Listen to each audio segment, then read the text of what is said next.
Hello everyone, welcome back to Tech News Day. And so at this point, the general consensus among most cool young people, and actually most people under 40, is that cable TV and satellite TV are heading towards inevitable demise, with plenty of great original content now available at a much cheaper price from services like Netflix, Hulu, and Amazon, as well as newer digital services that do essentially the same thing cable subscription does, offering both live and on-demand content, but entirely over the internet.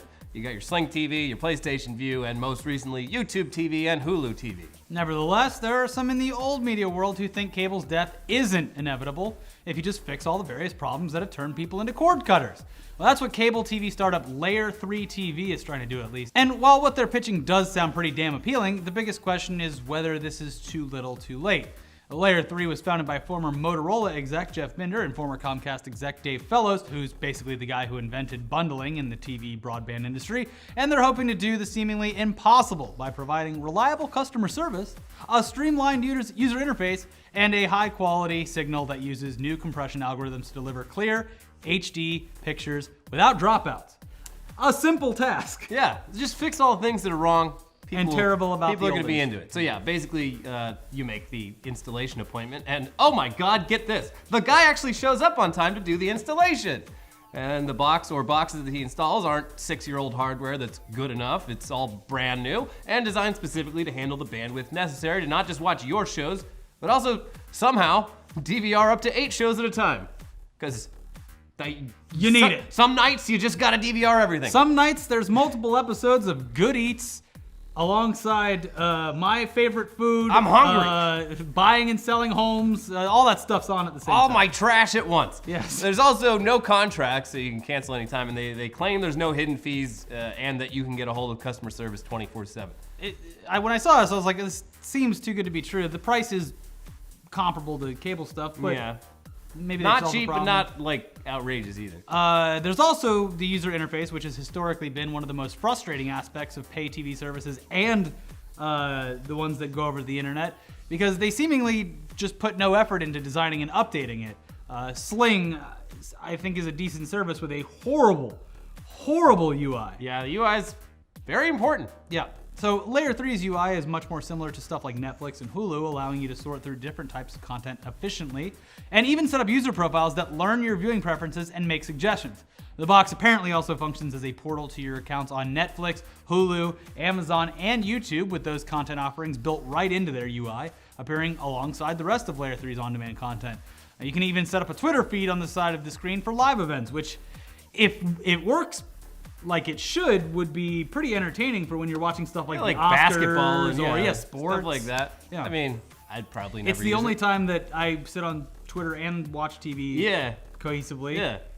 I like to see the jokes. We're not having another presidential election for 3.5 years, so this would have been great 6 months ago, but whatever.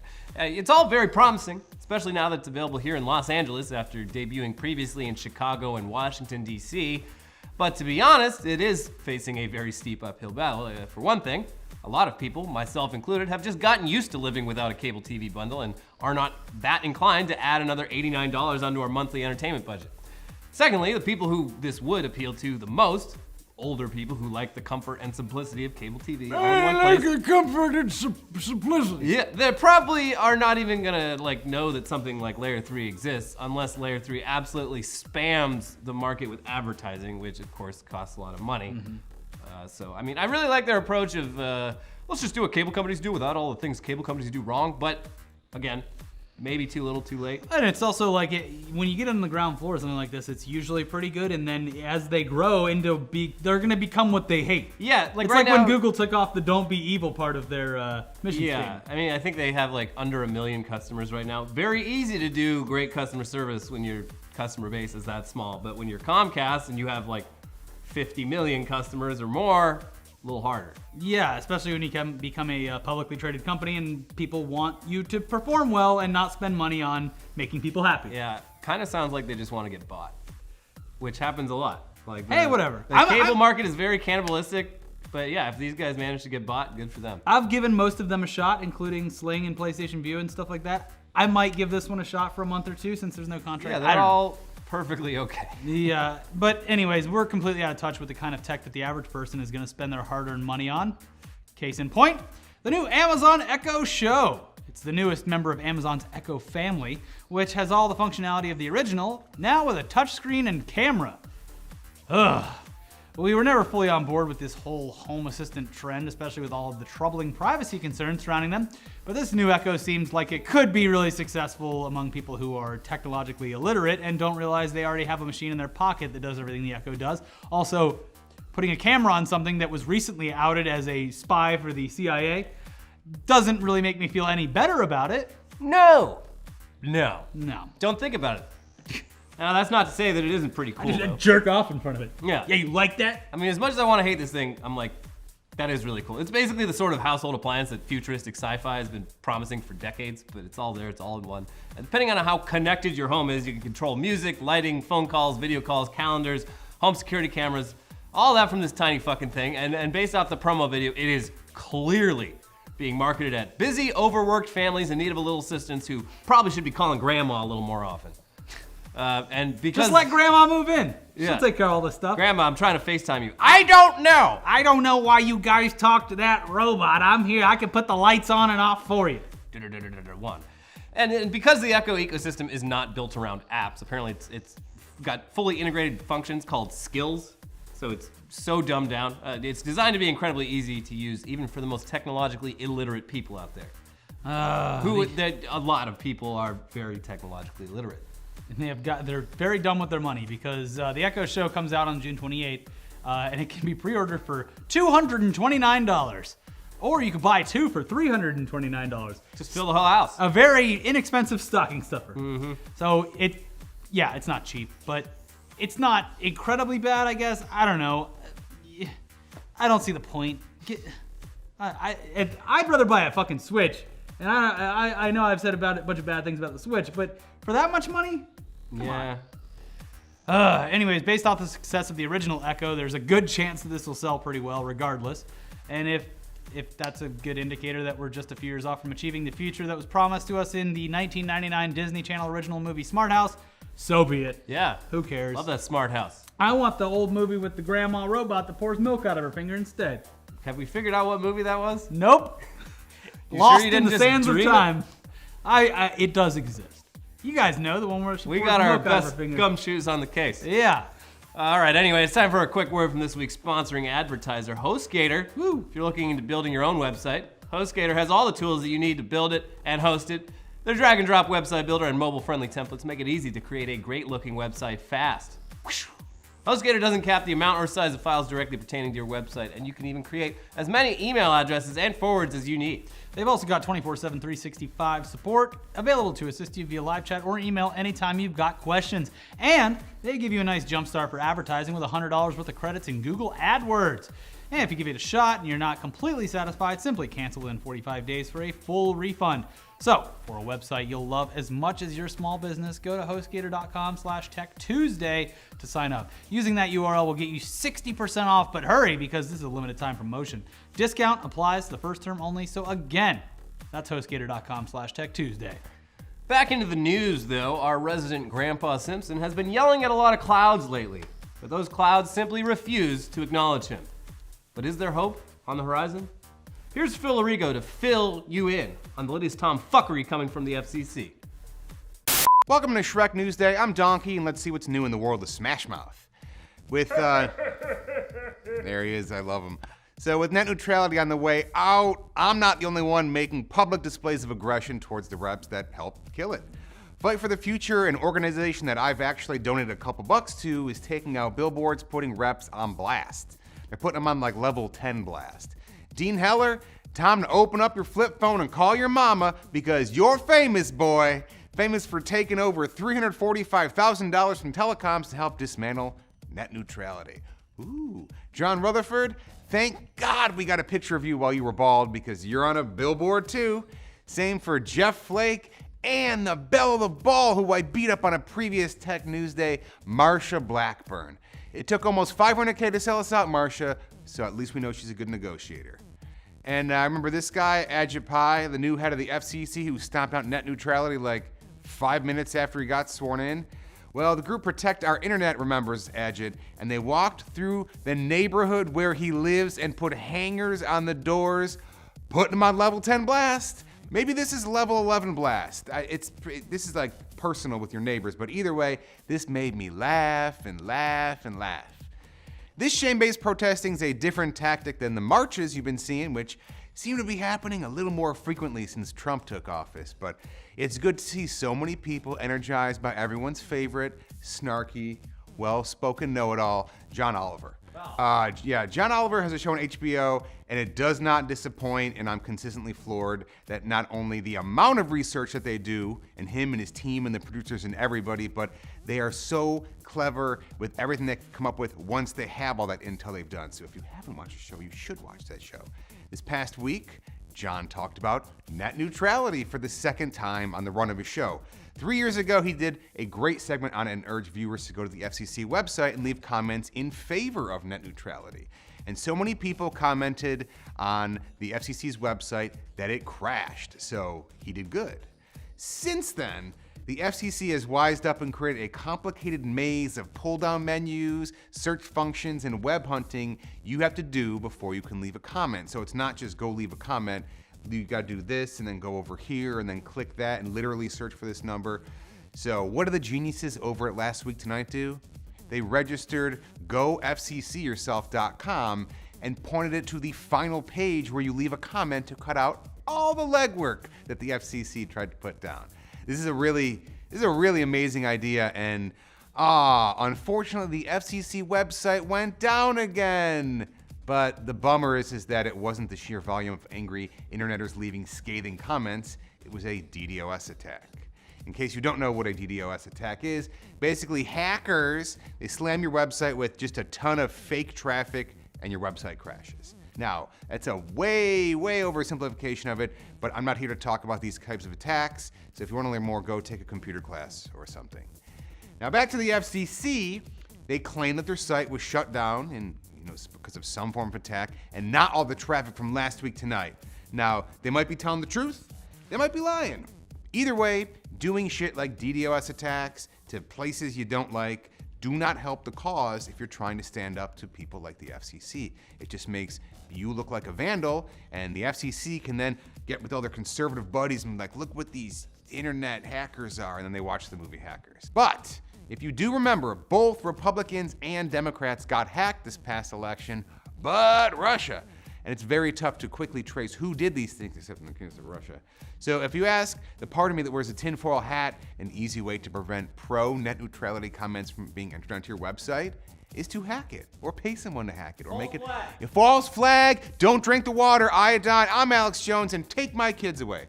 So, all right, here's your homework, regardless of your political affiliation, religion, rich, poor, man, woman, cuck, I don't care.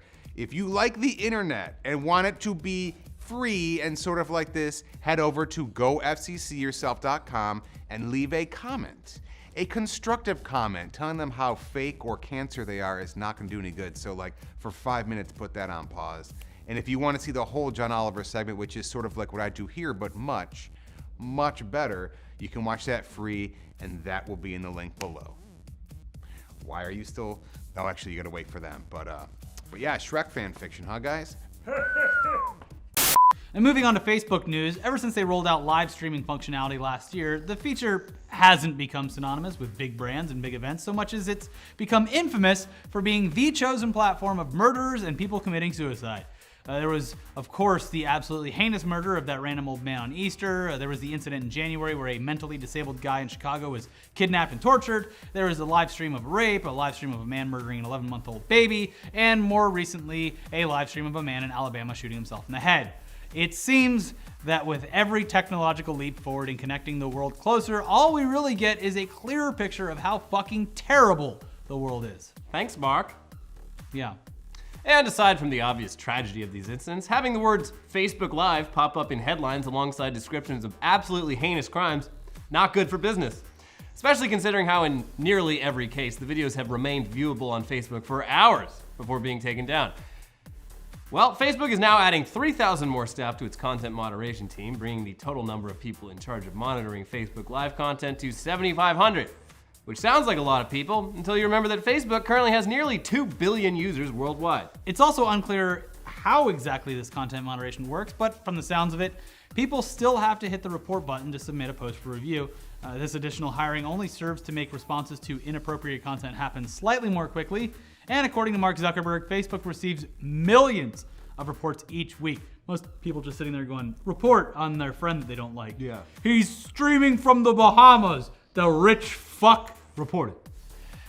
Now, assuming the lowest possible threshold of 2 million reports per week, that means these 7,500 moderators, they're looking at least 266 reports per week and probably a lot more. This also assumes that people are going to want to or know how to hit the report button upon seeing something terrible being live streamed instead of just closing their laptop and throwing it out the window. Yeah, that's what I do. It's expensive though. So it'll be interesting to see if this has any noticeable effect on the problem that has plagued Facebook continually over the last few months or not. Yeah, it's like every week someone does something horrible on Facebook Live. It's really given a platform to sociopathic assholes. The most horrible thing I can think of, showing retro games and saying this game came out 16 years ago today. Who gives a fuck? But hey, how about some positive news? Microsoft's HoloLens augmented reality platform is still only at the dev kit stage and still pretty fucking shitty looking overall. We got one in the office and I'm like, wow, this is I can see not as cool as they said it was gonna be. That big on it. But the practical applications for it, once things improve, continue to grow, with the latest being a German company called Scopus, who plan to use the HoloLens as the basis for an augmented reality spine surgery platform. Their system, which uses a HoloLens and a few more external sensors for greater accuracy, provides real-time overlays for surgical procedures, showing exactly where on the spine to operate and allowing surgeons to basically have all of the information they need directly in front of them at all times, ensuring accuracy and speed. Who's gonna need surgeons after this hits the market? I'll work on my own spine. I got the... Bro, just get on your stomach. I'm gonna sell my kidney. I'm gonna cut out my own kidney. I'm gonna cut my arm off. Now, mixed reality, it definitely seems like it would be incredibly useful in medicine, so hopefully we see more of this as the technology improves. And porn. Yeah. But switching over from mixed reality to virtual reality, Oculus announced that after just a year, they're shutting down the Oculus Story Studio, which was basically an in-house content production company meant to create high-quality VR short films and raise the profile of the new medium. During its short time, Oculus Story Studio managed to get a few of its films screened at major film festivals and even created a tool called Quill that allowed visual artists to draw directly in VR for animated projects. This isn't necessarily bad news though. It sounds like the Oculus Story Studio was meant to encourage a new art form, and now that VR storytelling is somewhat established, they're switching over to funding and providing resources to third-party content studios. Yeah, but speaking of Oculus though, been a little while since we heard from their estranged founder, Palmer Luckey, who was VR's golden boy before embarrassing his colleagues thanks to a bizarre pro-Donald Trump political action committee that he secretly funded, and then costing them a shitload of money in an intellectual property trial over the Oculus Rift's hardware. He's kept a pretty low profile throughout all this, even after parting ways with Oculus and Facebook, but Palmer's back, baby! And now that he's freed from his corporate chains, he can be the Palmer that he's always wanted to be. Finally. Apparently he's always wanted to cosplay as a scantily clad Japanese video game character, which who doesn't have that fantasy? I'm my own waifu. Now, Palmer was spotted last weekend in Tokushima, Japan, attending the Machi Asobi anime convention with his girlfriend, a pillow. No, it's a real woman. Oh, really? Yeah, she's not bad looking either. I thought it was a full-size body pillow of a busty blonde Japanese I woman. mean, if so, they're doing those pillows pretty well these days. Well, if anyone's gonna have the money, it'll be him. It's true. Anyways, they both decided to cosplay as Quiet, a character from Metal Gear Solid 5 who was criticized upon the game's release for being so scantily clad. But she breathes through her skin. She cannot wear clothes. It's actually refreshing seeing young Palmer Luckey finally getting to have some fun just being himself. It's been a pretty rough year, so maybe he does deserve it. It's easy to forget that a lot of these big Silicon Valley whiz kids are really just weebs and nerds deep down, so you know what? You do you, Palmer. Yeah. For me, I'm just glad to not see him in a Hawaiian shirt for once. Yeah. Has he been wearing a bikini top underneath that Hawaiian shirt this whole time? You never know. Whatever, man. You got the money. Anyway, one last thing. Artificial intelligence that can analyze and alter visual content has really taken off over the last year with stuff like Deep Dream and apps like Prisma. And the latest mind-blowing example of this kind of tech is a 56-minute long video from artist Damien Henry that is essentially what happens when you give an AI a single image, in this case all black, and then just ask it to predict what the next video frame will be. And then the next, and then the next, and then the next for 56 minutes. It's a pretty hypnotic video, which begins as just vague splotches of color moving around and eventually turns into something similar to the view that you'd get looking out the window of a train. Presumably because there's a lot of videos of that exact same thing that the AI is using as a reference. Another period on the I'm not scared of AI yet. Not at all! Yeah, totally fine. Yeah, well, the resulting images fall into this weird uncanny valley where you're pretty sure what the AI is trying to recreate, but aren't entirely sure because this is all just based on images made up by a machine, based on completely out of context images from real life that the machine has access to.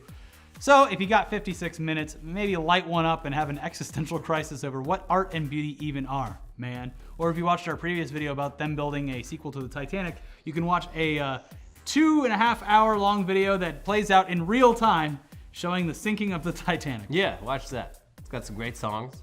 Celine Dion at the top of her game.